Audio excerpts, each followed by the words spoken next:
So I'm the perfect example of what happens to a family when they don't have financial education. My father went through a midlife crisis because he was suffering financial hardship. So as a result, he ended up abandoning the household, all the kids, and came home one day. I was still doing GCSEs. My father had cleared the house, sold everything, and he moved out. When you are from an African household, you're told not to say anything to anyone. So I continued to go to school, did my GCSEs, and would come home to an empty house. So I worked on Saturdays, would buy noodles for £5 to get us through the week. By the time I left uni, I had so much debt. And I'm sure if we had financial education, that would have been a different story.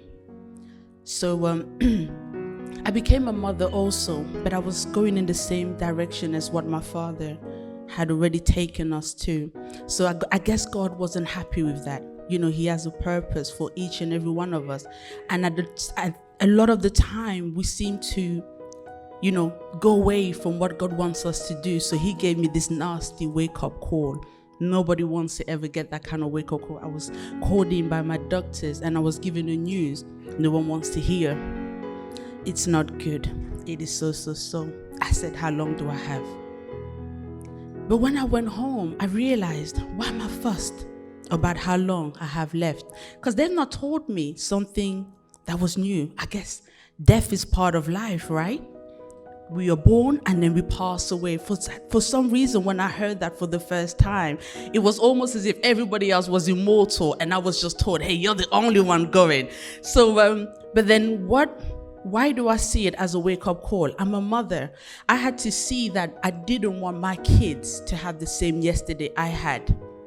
I didn't want my kids to be homeless just how I was because of my parents' bad financial decision. So at that point, I realized that I was maybe sleepwalking into life. So this death sentence by the doctors was really just a wake-up call to say, you've got kids who are relying on you. If tomorrow never comes, what would they say about you? So I got to work. I went about it, and I found Janister, because I'm a fashion designer, but I've got boys. Not all my kids want to do fashion, right? I realized I could work for a company, and if I pass away at that company, they're going to tell my family, oh, she was such a hard worker. She was lovely. She was so bubbly. Well, sorry for your loss. And that's it. So when I can't be with my family, it's crazy times. I said, look, guys, I'm building a legacy. Y'all leave me alone. Mother's on a journey.